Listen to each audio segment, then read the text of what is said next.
దేవునికి స్తోత్రం కలుగును గాక. హల్లెలూయా, హల్లెలూయా.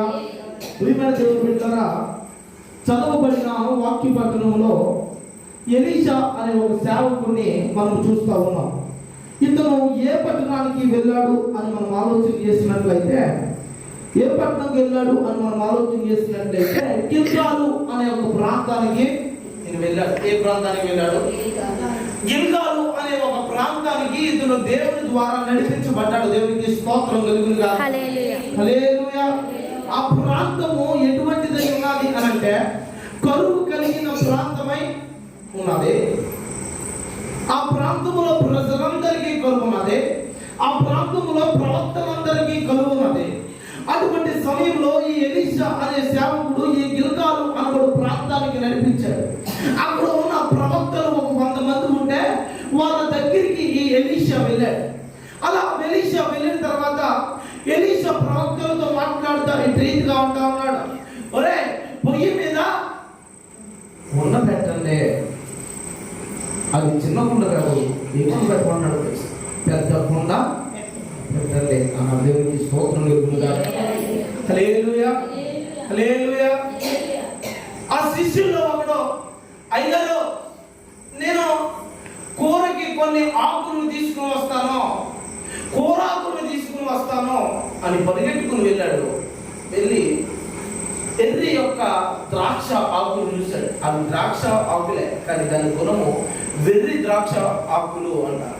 వాటిని కోసుకుని ఒడిలో వేసుకుని చిందులో వేసుకుని తీసుకుని వచ్చి ఆ యొక్క కూర దాకలో వేశాడు. అటు రీతిగా వేసిన తర్వాత అందరూ ఒకడు వాటిని టేస్ట్ చేయగా అది విషపూరితమైపోయింది. దేవునికి స్తోత్రం కలుగును గాక. హల్లెలూయా. ఏమైంది? విషపూరితమైపోయింది. కేకలు వేస్తూ ఉన్నాడు. అయ్యగారు, ఏదైతే ఇప్పుడు కూర ఉంటారో అది విషమైపోయింది, దాన్ని మాత్రం ఎవరో తినవద్దు. దేవునికి స్తోత్రం కలుగును గాక. హల్లెలూయా. ఇప్పుడు ఎలీషా సేవకుడు అంటాడు, కొంచెం పిండిని తీసుకుని రండి అన్నాడు. ఆ పిండి తీసుకుని వచ్చిన తర్వాత దాన్ని ముద్దగా చేసి ఆ యొక్క కూరలో వేశారు. దాంట్లో ఏ జబ్బు లేకపోయినా దేవునికి స్తోత్రం కలుగును గాక. హల్లెలూయా, హల్లెలూయా. ప్రియమైన దేవుని బిడ్డలారా, ఇక్కడ చదవబడిన వినబడిన వాక్య పట్టణంలో నుంచి ఈ రాత్రికాల సమయంలో కొన్ని విషయాలు మనం నేర్చుకుందాం. ఎలీషా అనే సేవకుని దేవుడు ఏ ప్రాంతములకు పంపించాడు అని మనం ఆలోచన చేసినట్లయితే గిల్గాలు అనే ప్రాంతానికి పంపించాడు అని మనం చదివాము, విన్నాము. ఆ ప్రాంతము కరువు కలిగిన ప్రాంతము అని మనం చదివాము, ఇప్పుడు విన్నాము. ప్రియమైన దేవుని బిడ్డలారా, ఇక్కడ నుంచి మనం నేర్చుకోవలసిన విషయం ఏంటి ఈ రాత్రికాల సమయంలో అని అంటే, ఎందుకు దేవుడు ఈ ఎలీషాని ఆ ప్రాంతంలో కరువు ఉన్నదే అని తెలిసి కూడా, ఆ ప్రాంతంలో జయం ఉన్నది అని తెలిసి కూడా ఎందుకు ఎలీషాని దేవుడు కరువులోనికి తీసుకుని వెళ్ళాడో ఆ దేవునికి స్తోత్రం కలుగును గాక. హల్లెలూయా, హల్లెలూయా. ఎందుకు ఆ ప్రాంతంలో తినడానికి తిండి లేక ప్రజలందరూ అలమటించిపోతూ ఉంటే, ఆ ప్రాంతంలో తినడానికి తిండి లేక ప్రవక్తలందరూ ఇదిగో ఉపవాసాలు ఉంటా ఉంటే, ఆ ప్రాంతంలో తిండి లేక పశువులు పక్షులు కూడా వెలగలాడిపోతూ ఉంటే ఎందుకు ఈ ఎలీషాని దేవుడు ఆ యొక్క కరువు ప్రాంతంలోనికి దేవుడు పంపించాడు? ఎందుకు ఆ ప్రాంతంలో నుంచి నడిపించాడు అని మనం ఆలోచన చేసినట్లయితే, కరువులో ఉన్న ప్రాంతాన్ని అభివృద్ధిలోనికి తీసుకుని వెళ్ళడానికి దేవుడు ఎలీషాని ఈ యొక్క కరువు కలిగిన ప్రాంతానికి నడిపించాడు. దేవునికి స్తోత్రం. ఎందుకు నడిపించాడు? ఎందుకు నడిపించాడు? కరువులో ఉన్న ప్రాంతాన్ని అభివృద్ధిలోనికి తీసుకుని రావడానికి. దేవునికి స్తోత్రం. హల్లెలూయా. ఏమీ లేని ప్రాంతంలో అన్ని కలుగజేయడానికి, నిస్సహాయ పరిస్థితిలో ఉన్న ప్రాంతానికి సహాయముగా ఉండటానికి దేవుడు ఎలీషాని ఆ యొక్క గిల్గాలులోకి నడిపించాడు. దేవునికి స్తోత్రం. హల్లెలూయా, హల్లెలూయా. ఈ రాత్రికాల సమయంలో ఇక్కడ కూర్చున్న మనము ఈ రీతిగా అనుకుని ఉండొచ్చు, నేను చిన్నప్పటి నుంచి భక్తి చేస్తున్నాను, లేకపోతే చిన్నప్పటి నుంచి మంచి బ్రతుకు నేను తల్లిదండ్రులు నాకున్నారో, లేకపోతే నేను ఏది అడిగితే అది నాకు తెచ్చిచ్చే అన్నదమ్ములు ఉన్న కుటుంబంలో నుంచి ఈ రోజు ఈ త్రాగుపోతే అయిపోయిన నా భర్త ఇటువంటి కుటుంబంలోనికి నేను ఎందుకు వచ్చాను? నన్ను ఎంతగానో దూషించే ఈ ఎంతగానో కుటుంబంలోనికి నేను ఎందుకు వచ్చాను? నేను చిన్నప్పటి నుంచి ఎంతో భక్తిలో పెరిగిన దాన్ని, లేకపోతే చిన్నప్పటి నుంచి ఎంతో దైవ భక్తిలో నేను ఉన్నదాన్ని, ఎందుకు దేవుడు నన్ను నన్ను ఈ ఎటువంటి భక్తి లేని కుటుంబంలోకి నన్ను నడిపించాడు? ఎందుకు నేను సుఖంలో ఉన్నదాన్ని ఈ కష్టాల కుటుంబంలోకి దేవుడు నన్ను నడిపించాడు? నేను ఇంత భక్తి పడాలి, ఎందుకు నాకు ఇటువంటి త్రాగుబోతు కుమారుడు దేవుడు నాకు ఇచ్చాడు? తిరుగుబోతు కొడుకుని, తిరుగుబోతు భక్తుని, తిరుగుబోతు కూతుర్ని దేవుడు నాకు ఇచ్చాడు అని అనుకుంటే ఎందుకో తెలుసా? దేవుడు నిన్ను ప్రత్యేకంగా ఆ కుటుంబానికి ఎందుకు ఇచ్చాడో తెలుసా? ప్రియమైన దేవుని బిడ్డలారా, ఎటువంటి భక్తి శ్రద్ధలు లేని కుటుంబంలో నీ ద్వారా భక్తిని కలుగజేయడానికి దేవునికి స్తోత్రం కలుగుతుంది. హల్లెలూయా. ఎటువంటి ప్రేమ లేని కుటుంబంలో నీ ద్వారా ప్రేమను కలుగజేయడానికి దేవుడు నిన్ను ఆ కుటుంబంలో నిన్ను పంపించాడు. దేవునికి స్తోత్రం. హల్లెలూయా, హల్లెలూయా. ప్రియమైన దేవుని బిడ్డలారా, ఈ రాత్రి కాల సమయంలో ఎట్రీతికంటే ఎలీషాని దేవుడు కరువు కలిగిన ప్రాంతాన్ని అభివృద్ధిలోనికి తీసుకురావడానికి, ఆ కరువు కలిగిన ప్రాంతంలోనికి, లేకపోతే కష్టంలోనికి, లేకపోతే కరువులోనికి ఈ ఎలీషాని పెట్టాడో నీ కుటుంబాన్ని మార్చడానికి దేవుడు నిన్ను కష్టంలోనికి పెట్టాడు. దేవునికి స్తోత్రం. హల్లెలూయా, హల్లెలూయా. ప్రియమైన దేవుని బిడ్డలారా, ఒకరోజు ఒక సభలు జరుగుతూ ఉన్నాయి. అనేక మంది, వేల మంది జనం వచ్చి ఆ సభలో పాల్గొన్నారు. ఆ సభలో పాల్గొని దేవుని యొక్క మాటలు విన్నారు. సభలు ముగిశాయి. ఓ పాస్టర్ గారు ఆ యొక్క పాస్టర్ దగ్గరికి వెళ్ళి ఈ రీతిగా అన్నారు, అమ్మా నీ గర్భము ఎంతగానో దీవించబడినది, అందుకే నీ గర్భములో నుండి 3 అద్భుతమైన కుమారులు పుట్టి ఎంత గొప్ప సేవ చేస్తూ ఉన్నారో, ఎంతమంది ఆత్మల్ని రక్షిస్తూ ఉన్నారో అని అంటే ఈ తల్లి అన్నమాట, అయ్యా ఈరోజు మీరు చూస్తూ ఉన్న ఈ జనము వెనక, మీరు చూస్తూ ఉన్న నా భర్త వెనక, మీరు చూస్తూ ఉన్న నా కుమారుల వెనక, మీరు చూస్తూ ఉన్న ఈ పరిచర్య వెనక 15 సంవత్సరాల నా కష్టం. ఎన్ని సంవత్సరాలు? 15 సంవత్సరాలు నా కష్టం ఉంది. ఈ సేవకు ఏం అర్థం కాలేదు. ఏంటమ్మా ఆ కష్టము అని అడిగితే ఈరోజు చెప్తాము. ఈరోజు స్టేజ్ మీద కూర్చొని ఆరాధన చేస్తున్న నా భర్త, స్టేజ్ మీద కూర్చొని వాక్యం చదువుతున్న నా భర్త, స్టేజ్ మీద నుంచుని ఈ యొక్క గొప్ప మహాసభని నడిపిస్తున్న నా భర్త ఒకప్పుడు ఇటువంటి నాకు పెళ్లి వయసు వచ్చిన తర్వాత మా తల్లిదండ్రులు ఈ పెళ్లిళ్ళు పేరయ్య దగ్గరికి వెళ్ళి నా కూతురికి పెళ్లి చేయాలి అని నా ఫోటో ఆ పెళ్లి పేరయ్య ఇస్తే ఆ పెళ్లి పేరయ్య నాకు సంబంధం తీసుకుని వచ్చాడు. మా తల్లిదండ్రులు అడిగారు, యాభై పేరయ్య నువ్వు తీసుకొచ్చిన అబ్బాయి తాగుతాడా అని అంటే, సమస్య లేదు, ముందు వైపు కూడవాడు. సిగరెట్లు కాలుస్తాడా అంటే, సిగరెట్లాడు చాలా మంచుడు, నీతి కలిగిన వాడు, భక్తిపరుడు, దేవుని మార్గంలో నడుస్తున్నవాడు, చాలా మంచోడు. అందుకే ఈ సంబంధాన్ని పెళ్ళైంది. వాడిలో అసలు బయటకు వస్తాం. వీడు చొక్కేస్తే కానీ నిలబడలేడు, సిగరెట్ కాలిస్తే కానీ వీడు బ్రతకలేడు. అటువంటి పరిస్థితిలో ఉన్న వాడి నుంచి పెళ్లి చేశారు. అంత మాత్రమే కాదు, వీడు మందేసి వచ్చి ఇష్టానుసారంగా ఈమెను బాధ పెడతా ఉండేవాడు, ఎంతగానో కొడతా ఉండేవాడు.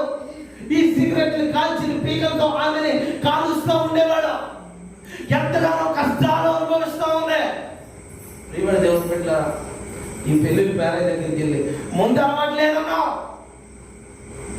సిగరెట్లు కాల్చడంలో ఈరోజు నన్ను ఎంతగా హింసిస్తున్నాడో అని అంటే ఈ పెళ్ళిళ్ళు పేరయ్య ఎందుకో నాకు ఇలాంటి వాడి నుంచి పెళ్లి చేసావని పెళ్ళిళ్ళు పేరయ్య అడిగితే వీడన్నాడంట 100 అబద్ధాలు ఆడైనా ఒక పెళ్లి చేయమన్నా.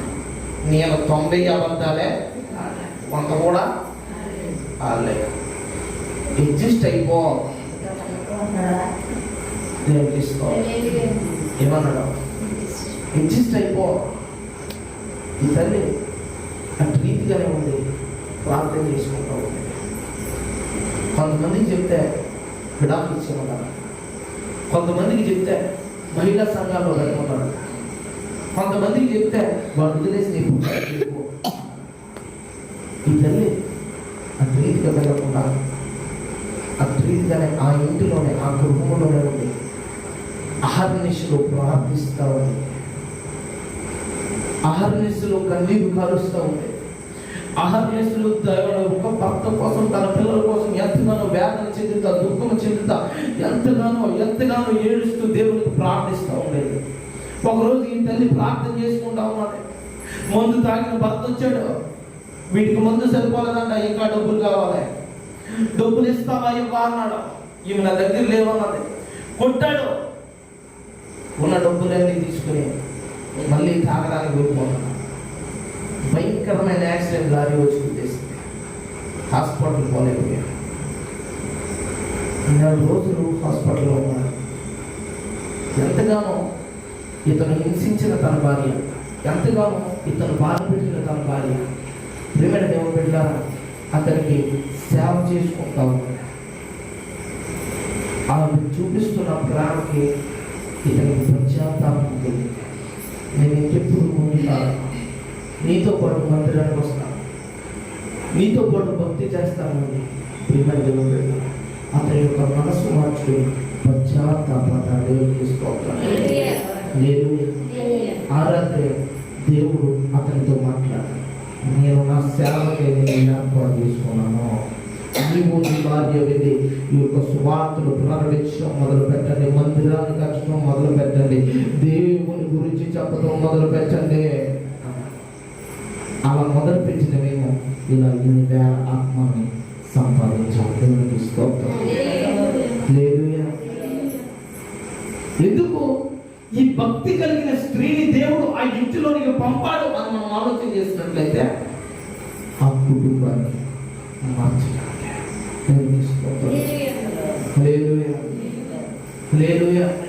ప్రియమైన దేవుని బిడ్డలారా, ఈ రోజు నువ్వు ఎలా ఉండాలో తెలుసా? ఈ రోజు నువ్వు ఎలా ఉండాలో తెలుసా? ఒక కాలం ఉంది, లేకపోతే ఒక చెరువు ఉంది. ఆ చెరువు ఎంతో నిర్మలంగా ఉంటుంది. అలా నిర్మలంగా ఉన్న చెరువులో మనం ఒక రాడ్ వేసామనుకో ఏమొస్తాయి తెలుసా? రకం పనులు అనేవి వస్తాయి. వస్తాయి రా కెరటాలు లాంటివి వస్తాయి. మనం ఎంత బరువైన రాడ్ వేస్తే అంత దూరం ఈ కెరటాలు వ్యాపిస్తా. దేవునికి స్తోత్రం కలుగునుగా. హల్లెలూయా. ఈ రాత్రి కాల సమయంలో నేను నీకు చెప్పే మాట ఏంటి తెలుసా? నీ భక్తి ఎంత బరువుగా ఉంటే, నీ ప్రార్థన జీవితం ఎంత బరువుగా ఉంటే, నీ భక్తి జీవితం ఎంత బరువుగా ఉంటే అంత బలమైన ప్రకంపనలు నీ కుటుంబంలో జరుగుతాయి. దేవునికి స్తోత్రం కలుగునుగా. హల్లెలూయా. ఆ వేసిన రాడు బరువును బట్టి ఆ కాలంలో ప్రకంపనలు వచ్చే ప్రాంతం ఉంటుంది. దేవునికి స్తోత్రం కలుగునుగా. ఎంత బరువైన రాడేస్తే అంత దూరం అవి అవి అవి ప్రాసిస్తాయి. దేవునికి స్తోత్రం కలుగునుగా. రాత్రి సమయంలో నీ భక్తి ఎంత బలంగా పడితే, ఎంత భక్తి నువ్వు చేసావనుకో, ఇది వేస్తే దాని బలం ఎంతో అంత దూరం వెళ్తాయి. ఎంత భక్తి నువ్వు చేసావనుకో, దీని బలం ఎంతో అంత దూరమే వెళ్తాయి. ఇది వెళ్ళినంత దూరం ఇది వెళ్ళదు. ఎందుకో తెలుసా? దీనికి బలము తక్కువ. ఈ రాత్రి కాల సమయంలో దేవుని యొక్క వాక్యం నీకు నేర్పిస్తా ఉందంటే తెలుసా? నీ భక్తి సమస్తముని కదిలించేదై ఉండాలి. దేవునికి స్తోత్రం కలుగునుగా. నీ కుటుంబంలో ప్రేమ లేదా? నీ భక్తి ప్రేమను కలిగజేసేదై ఉండాలి. నీ కుటుంబంలో భయం లేదా? నీ భక్తి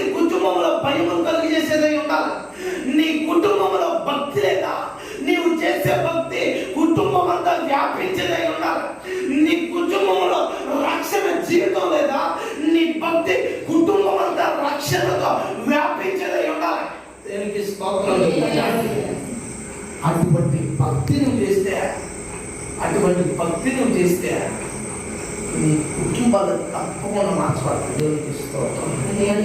హల్లెలూయా, హల్లెలూయా, హల్లెలూయా. ప్రియమైన దేవుని బిడ్డలారా, ఈ రాత్రి కాల సమయంలో అనేక మంది అనుకోవచ్చు, నాకెందుకు ఇటువంటి తల్లిదండ్రులు పుట్టారో, ఎందుకు ఇటువంటి తల్లిదండ్రులు నేను పుట్టానో, లేకపోతే ఎందుకు నాకు ఇటువంటి పిల్లలు పుట్టారో, ఎందుకు నాకు ఇటువంటి భర్త దొరికాడో, ఎందుకు నాకు ఇటువంటి అత్తమామలో, ఎందుకు నాకు ఇటువంటి తోడుకోవడంలో, ఎందుకు నాకు ఇటువంటి ఏపరాలో అనుకుంటే రాత్రికాల సమయంలో దేవుని యొక్క వాక్యం చెప్తా ఉంది. నిన్నే ఎందుకు తీసుకునేది దేవుడు అక్కడ పెట్టాడు తెలుసా? నీ భక్తి వాళ్ళందరినీ మార్చడానికి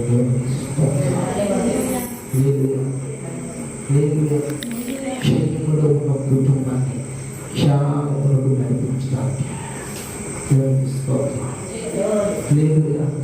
ఎందుకు తెలుసా? క్షయములో ఉన్న కుటుంబాన్ని క్షేమంలో నడిపించడానికి భక్తి లేని కుటుంబంలో భక్తితో నింపడానికి, ప్రేమ లేని కుటుంబంలో ప్రేమతో నింపడానికి దేవుడు నిన్ను ఏర్పాటు చేసుకుని ఆ ప్రాంతంలో నేను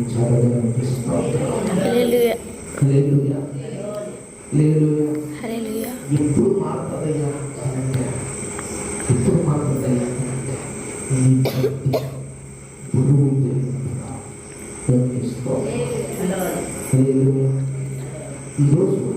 ఈరోజు అనేక మంది బాధపడే స్థితిలో, ఏడ్చే స్థితిలో నాకేందుకు ఈ కష్టాలు, నాకెందుకు ఈ అవమానాలు, నాకే ఎందుకు ఈ నిందలు, నాకే ఎందుకు ఈ శ్రమలు, నాకే ఎందుకు ఈ బాధ అని అనుకునేవారు.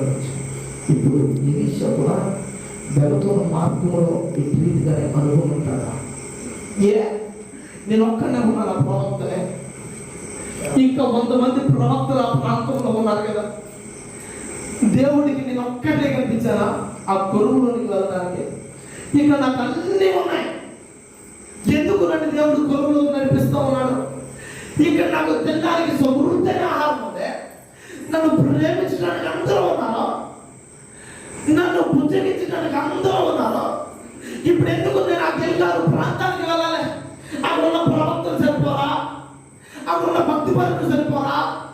అక్కడ ఉన్న పాస్టర్లు సరిపోరా? అక్కడ ఉన్న విశ్వాసులు సరిపోరా? ఎందుకు దేవా నన్ను ఈ క్షేమంలోంచి క్షయములోనికి పంపిస్తున్నావు అని అనుకుంటానే ఈ ఎలీషా ప్రయాణాన్ని ప్రారంభించుంటాడు గిల్గాలు ప్రాంతానికి.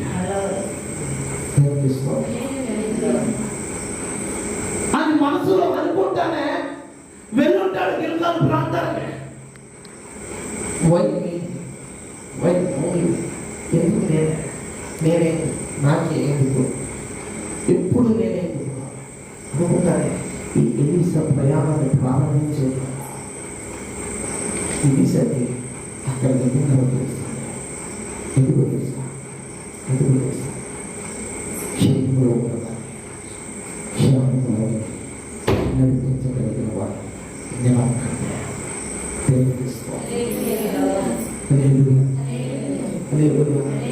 నేను ఒక్కనే నడిపించగలను, నేను ఒక్కనే ఇది చేయగలను, నేను ఒక్కనే ఆ ప్రాంతంలో క్షేమాన్ని కలిగించగలను, నేను ఒక్కనే ఆ ప్రాంతాన్ని నడిపించగలను, నేను ఒక్కనే ఆ కొరువులో నుంచి ఆ ప్రాంతానికి అభివృద్ధిని తీసుకుని రాగలను, నేను ఒక్కనే ఆ ప్రాంతాన్ని మార్చగలను అని ఎలీషాకి అర్థమైనట్టు నీకు కూడా ఒక రోజు అర్థమవుతుంది. ఈరోజు ఎందుకు నేనే, ఎందుకు నాకే, ఎందుకు నా ఒక్కరికే అనుకుంటే ఒకరోజు దేవుడు నీకు అర్థమయ్యేలా చేస్తాడా? ఎందుకు తెలుసా? నీవే చేయగల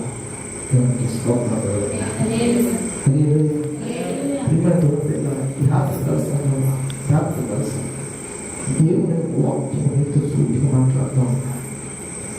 ఎందుకు తెలుసా? ఈరోజు ఎందుకు నాకే అని వర్తిస్తూ ఉంటాను, ఎందుకు నా ఒక్కరికే అని వర్తిస్తాను, ఎందుకు నా ఒక్కదానికే అని వర్తిస్తున్నాను, ఎందుకు నేనే ప్రతిసారి ఎందుకు నేనే ఎందుకు తెలుసా? కొద్ది కాలము కష్టము పడినా, కొద్ది కాలము బాధపడినా, కొద్ది కాలము నలిగిపోయినా, కొద్ది కాలము ఏడ్చే పరిస్థితుల్లో నీవు ఉన్నా, కొద్ది కాలము అవమానాలలో నీవు నడిచిన, కొద్ది కాలము నిందారహితుడుగా నీవు ఉన్నా, నిందారహితురాలుగా నీవు ఉన్నా, కొద్ది కాలము వేదనలో నీవు ఉన్నా, కొద్ది కాలము దుఃఖంలో నీవు ఉన్నా, కొద్ది కాలము శ్రమల్లో నీవు ఉన్నా, కొద్ది కాలము ఎటువంటి పరిస్థితుల్లో నీవు ఉన్నా, నీ ద్వారా దేవుడు సమస్తముని మార్చబోతా ఉన్నాడో.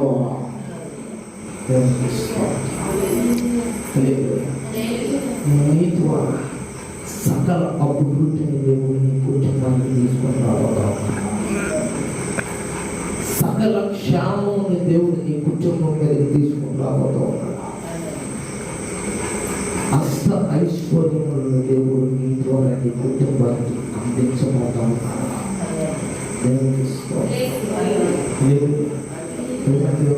మాట్లాడుకోవాలి చాలా విషయం.